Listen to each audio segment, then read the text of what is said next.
پاسبان democratic party کے chairman Altaf شکور، پاسبان کے وکیل عرفان عزیز ایڈوکیٹ اور متاثرین کی بڑی تعداد کمر عدالت میں موجود تھی۔ سماعت کے بعد سندھ ہائی کورٹ میڈیا چوک پر بریفنگ دیتے ہوئے الطاف شکور نے کہا، بسم اللہ الرحمن الرحیم۔ آج پاسبان ڈیموکریٹک پارٹی کی طرف سے دائر کردہ پٹیشن جو رانگ وے پر کراچی پولیس نے 2000 سے زائد FIR درج کی تھی اور رانگ وے کی خلاف ورزی پر لوگوں کو گرفتار کیا تھا، لاک اپ کیا تھا، جیل بھجوایا تھا، اس کے خلاف پٹیشن کی سماعت کے دوران ہم نے ایک اور آج ارجنٹ اپلیکیشن جمع کرائی تھی کہ جن لوگوں کے FIR درج ہو چکے ہیں 2500 یا 2,000 کے قریب، ان کو خواہش کیا جائے، ان کو ختم کیا جائے اور ان پر جو مقدمات ہیں اس کا ریکارڈ بھی اس کو ختم کر دیا جائے، ڈیلیٹ کر دیا جائے، تاکہ ان بچوں کا، ان نوجوانوں کا جو کیریئر ہے اس اسٹیج پر ہے، آئندہ ان کو زندگی کے مختلف مراحل میں تکلیف ہوگی اور یہ جو ان پر ایک لگ گیا ہے ایک لیبل، وہ ان کو متاثر کرے گا، ان کے کیریئر کو۔ تو آج عرفان عزیز ایڈوکیٹ نے عدالت کے روبرو ہو کر یہ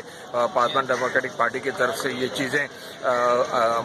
معزز عدالت کے روبرو پیش کی، اور دوسرا یہ کہ اس موقع پر میں تمام کراچی آئٹس کو ریکویسٹ کروں گا کہ وہ قوانین کی خلاف ورزی نہ کریں، پابندی کریں، رانگ وے گاڑی نہ چلائیں۔ پورا کراچی کا ٹریفک ویسا ہی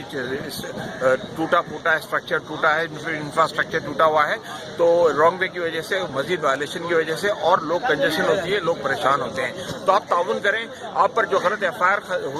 کاٹی گئی تھی وہ ہم کویش کروا رہے ہیں، لیکن اس کے ساتھ آپ سے بھی ریکویسٹ ہے کہ ہم سب لا ابائڈنگ سٹیزنز بن جائیں اور سب مل کر ایک ایسا کراچی بنائیں کہ سب اس میں خوشحال ہوں، کسی کو کوئی تکلیف نہ ہو ہماری وجہ سے۔ جی عرفان سیدی بھائی، آپ مزید کیا اس میں اضافہ کریں گے؟ بسم اللہ الرحمن الرحیم۔ جب پہلی سماعت کے لیے پٹیشن ہم نے دائر کی تھی، جو FIR غلط اندراج کیا گیا تھا، اس پر عدالت نے جب نوٹس کیا تو وزیر اعلیٰ صاحب نے جو ہے نا نوٹس کے بعد ان FIR کو مزید کرنے سے روک دیا، لہذا لیکن جو پینڈنگ FIR تھی، اب اس کے لیے ہم نے ارجنٹ اپلیکیشن دے کے درخواست دی کہ اس کو جو ہے اس کو بھی کوش کیا جائے، جس پہ عدالت نے دوبارہ ایڈوکیٹ جنرل اور PG کو نوٹس کیا اور 20 فروری کو ان کے کمنٹس منگا لیے ہیں کہ حکومت سندھ کا کیا موقف ہے، اور عدالت نے اپنا اظہار کیا ہے کہ کیوں نہ ان FIR کو کوش کر دیا جائے۔ لہٰذا اب 20 فروری کو سماعت ہے، انشاءاللہ 20 فروری کو اللہ نے چاہا تو اچھا رزلٹ ملے گا۔ جہاں ظلم وہاں پاسبان، انشاءاللہ ہر موقع پر، ہر قدم پر مظلوموں کے ساتھ پاسبان ڈیموکریٹک پارٹی کا تعاون جاری رہے گا۔ بہت بہت شکریہ۔ Subscribe to our channel, clicking subscribe button and bell icon.